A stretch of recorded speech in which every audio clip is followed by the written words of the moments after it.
नमस्कार। विकास या डेवलपमेंट ये शब्द सुनते ही मन में क्या आता है? शायद चमकती सड़कें, ऊंची ऊंची इमारतें और हाँ, खूब सारा पैसा। लेकिन क्या विकास की कहानी बस इतनी ही है? आज हम इसी आम सोच को थोड़ा कुरेदेंगे और समझेंगे कि विकास का असली मतलब क्या है।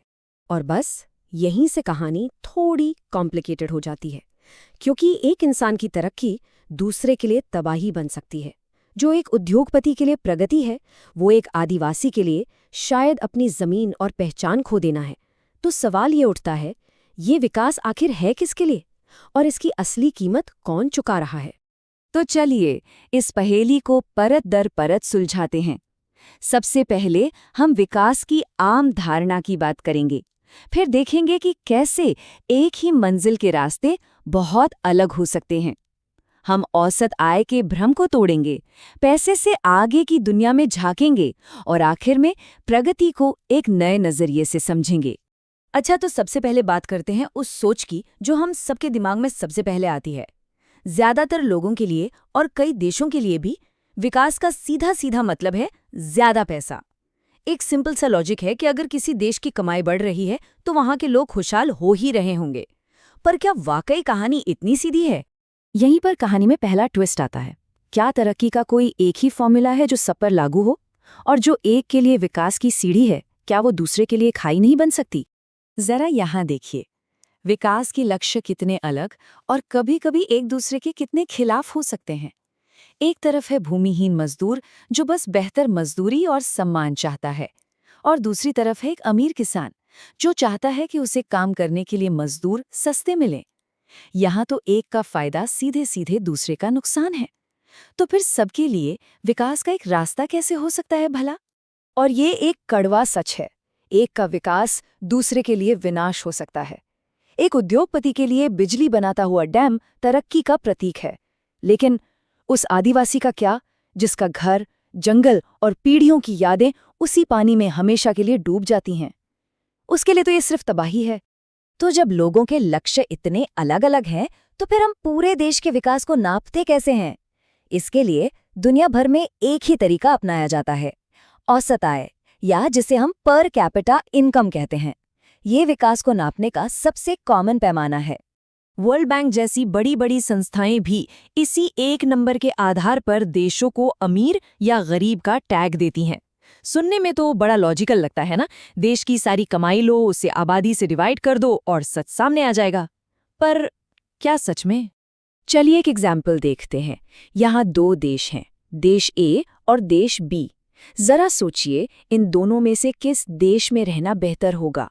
देश ए, जहाँ लगभग सब बराबर कमा रहे हैं, या देश बी, जहाँ 4 लोग बहुत करीब हैं और एक इंसान बेहद अमीर? और अब जो बात सामने आती है वो हैरान करने वाली है। कागज पर इन दोनों देशों की औसत आय बिल्कुल एक जैसी है, 10,000 रुपए। अगर हम सिर्फ औसत आय के चश्मे से देखें तो इसका मतलब हुआ कि दोनों देश बराबर विकसित है। लेकिन क्या सच में ऐसा माना जा सकता है? क्या ये नंबर हमें असलियत दिखा रहा है? नहीं, बिल्कुल नहीं। और ये तस्वीर इस धोखे को एकदम साफ कर देती है।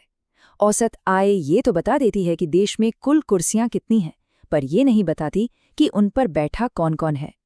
देश ए में सब मिलकर कुर्सियों का इस्तेमाल कर रहे हैं, जबकि देश बी में एक इंसान ने सारी कुर्सियां अपने नीचे दबा ली हैं। औसत इस पूरी असमानता को, इस इनइक्वालिटी को छिपा देता है। तो अब ये तो साफ हो गया कि सिर्फ पैसा या औसत आय हमें धोखा दे सकती है। अगर विकास की असली तस्वीर देखनी है तो पैसे से आगे बढ़कर सोचना होगा। तो सवाल ये उठता है कि पैसे के अलावा और क्या है जो मायने रखता है? सोचिए जरा, एक अच्छी जिंदगी का मतलब क्या है? क्या सिर्फ जेब में पैसा होना काफी है? नहीं, एक बेहतर जीवन के लिए बराबरी का व्यवहार, आजादी, सुरक्षा और सम्मान भी चाहिए। ये वो चीजें हैं जो पैसों से नहीं मिलती, पर इनके बिना कोई भी विकास अधूरा है। आइए इसी बात को भारत के ही एक उदाहरण से समझते हैं।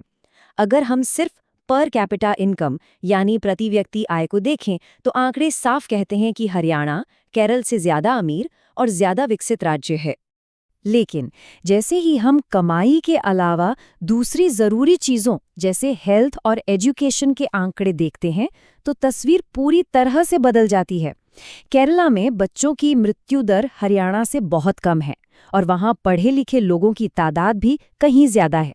तो इससे एक बहुत ज़रूरी बात समझ आती है, यानी जेब में रखा पैसा ही सब कुछ नहीं खरीद सकता।